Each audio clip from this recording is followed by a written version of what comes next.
Hey everybody, Aaron here. Welcome back to another anime review. Today we're looking at Mayoiga episode 10. Now, once again, I am very happy to say that Mayoiga actually wasn't bad again. I am blown away. This is probably one of the biggest reveals for this, I guess, show in general. The reveals for the show are numerous. So I'm going to warn you guys ahead of time if you're, wanting to watch the episode first and you haven't watched the episode yet, or you're watching my review before that, whatever. I highly advise that I'm going to spoil a lot of this show about, probably this whole episode's gonna be spoiled in a couple minutes, so I really would highly advise making sure you've seen the episode before you watch my review. Anyways, first off, we have Mitsumone waking up, and we have him actually out of Nanaki Village. He's actually back in his area of home. He's actually met with it by his father, and they talk for several minutes. They actually talk about, how he's been dealing with it, how he feels horrible what he's been doing to Mitsumone with the whole, calling him by his, his brother's name, his twin brother, and how his mother is just crazy and he wants to help but he has no idea. Mitsumone though declines going back home because he says that he has unfinished business and he means to go back to Nanaki Village to save his friends. And with that, we actually are reintroduced to a character that disappeared for a little while, Yotsusun. He actually comes back and he apparently is perfectly fine. He was actually taken out of Nanaki Village pretty fast and saved by someone. Now, I'm playing around, by the way, with this episode. I'm playing stuff kind of relevant to what it is in terms of, I guess, importance. Meanwhile, in Nanaki Village, what's happening here is pretty messed up. A lot of the characters are starting to go crazy there. For example, the one girl that, the two couple that love each other really much, the wife is acting very weird. I think her name's Pitan. She's acting very weird towards her husband, and to the point that she's actually like, oh, listen, I need my space, okay? And that's kind of weird because so far she's been very clingy to him and him to her. But now it seems like they're kind of distancing themselves a little bit. Also, everyone else is also going through these weird phases. Like, for example, the guy, the tourist guy, the guide for them, is actually going crazy himself. He's like, oh yeah, just chill out, relax, everyone. When before he was kind of very different, I'll say that. And several other characters are just acting very strange. It seems like that this village is definitely doing something to them, and we're about to learn why, what's actually really happening. Now, we're also introduced to Reiji. Reiji-kun is alive. He was the one who found the girls in the last episode, saved them from Jack-kun.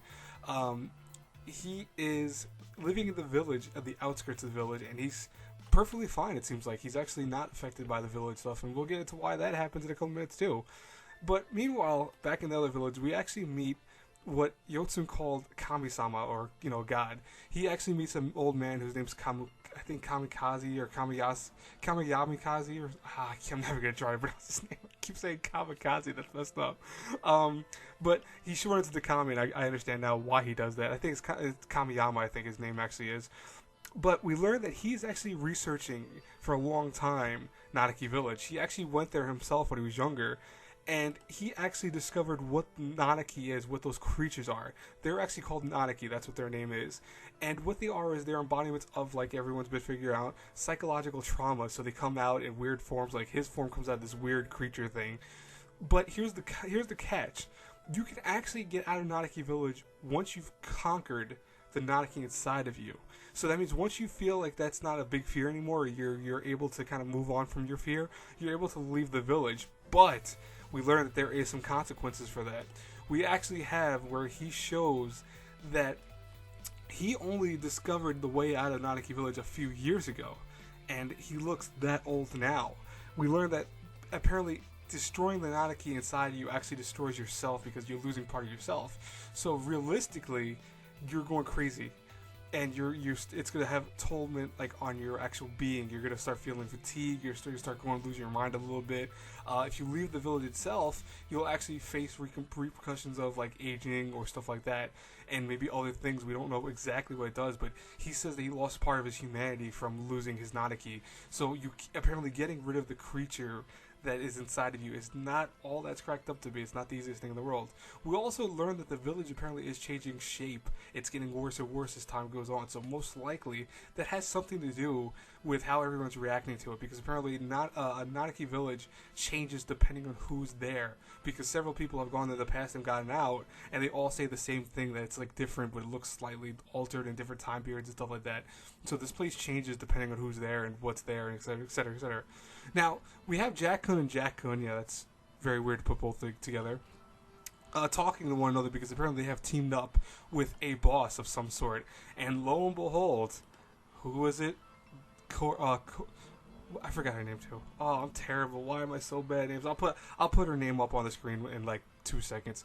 But anyways, we learned that she actually is the boss here. Yeah, who's surprised by that? I don't think anyone's really surprised that she's the one that's actually running behind the scenes of everything. Or at least maybe she's going crazy and she became a boss type character. Who knows at this point? But I have to say, Mayoiga is wow. I apologize for the loud motorcycle in the background.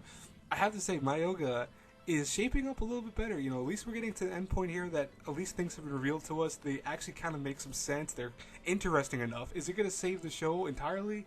That's up to the last couple episodes. You know, we have, I think, 2 more episodes left before the show ends.